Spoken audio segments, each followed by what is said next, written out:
Men, you would love to feel desired in your marriage, but right now, whenever you touch your wife, you can feel her pulling away. Or maybe you go in for a kiss and she just turns her head, or she breaks it off really quickly. And you know that the reason that she goes to bed before you is so that she can avoid intimacy.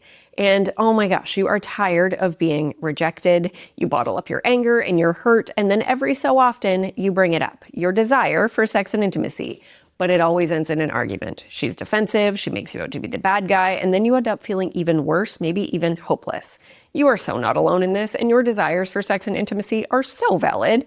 And here's something that most men don't realize. There is something happening way before the conversation about sex that's already setting you up to fail. I am Lindsay. This is Loving with Intention. Let's dive in, because without this piece, it's pretty much guaranteed that your next conversation about desiring more intimacy is not going to go well. So here is one of the most important things to think about.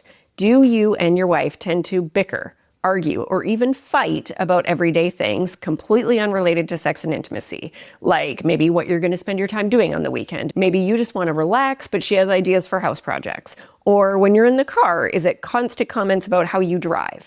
Or you find that the simplest questions result in snappy comments. You would think that "did you grab the toilet paper when you got the groceries" would only have a yes or no answer, but somehow it turns into a whole thing.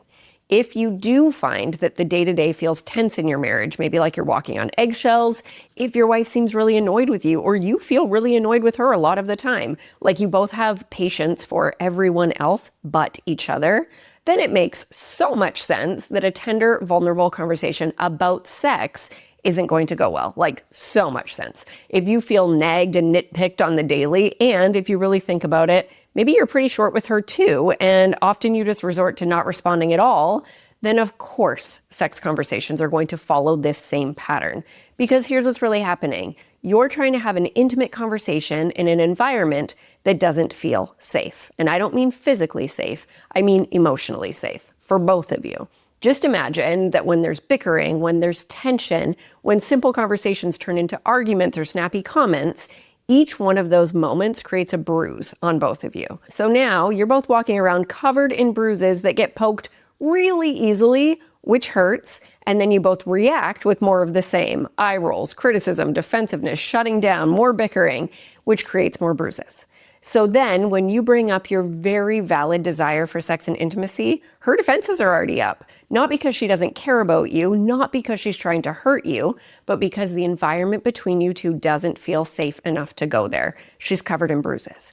And if you think back to one of those conversations about sex that you've had that spiraled and went into an argument, you might see that you were pretty fired up too, because you are covered in emotional bruises too, not just her. So what does this mean? It means that the best place to start when it comes to the intimacy problem isn't by talking about sex and intimacy. Again, it makes more sense to start looking at the day-to-day and what's happening there first. To start healing the bruises and bringing in safety and connection, you get to start shifting that tension so that everyday conversations start to go smoothly.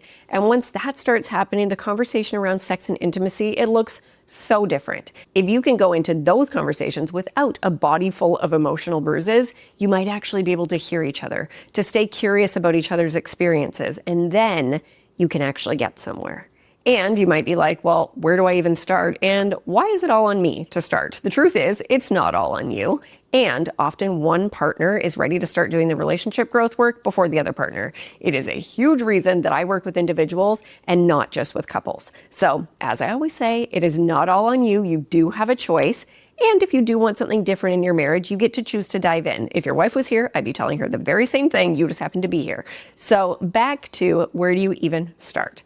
I'm doing a free live masterclass this Saturday. It's called Beyond the Bickering, and I'm going to show you exactly where to start. Just comment beyond below and you can save your spot. I'll give you the link. There will be a replay too. And full disclosure, this masterclass is not about sex and intimacy, but we've already determined that that's not really the place to start if you have a marriage that feels tense and eggshelly with snappiness and undertones of just annoyance and frustration. When your marriage starts feeling more connected, more ease-filled, there's respect and appreciation, you actually look forward to seeing each other, oh my gosh, you are opening the doors to so much more, including changing the story around sex and intimacy. Commenting the word beyond is you saying, I'm ready for change. Your desires matter inside and outside the bedroom. And the best part is, You don't need your wife to come to this masterclass in order to start changing the whole dance in your marriage. I designed this masterclass for you, for one person. You will get the 3 keys that you can start focusing on immediately. I have got you. This is where we get to start. I am sending so much love into your day. Remember that nothing changes if nothing changes. So comment beyond in the comments. I'll give you the link. Let's have a super intentional week. I would love to see you at the masterclass. Bye.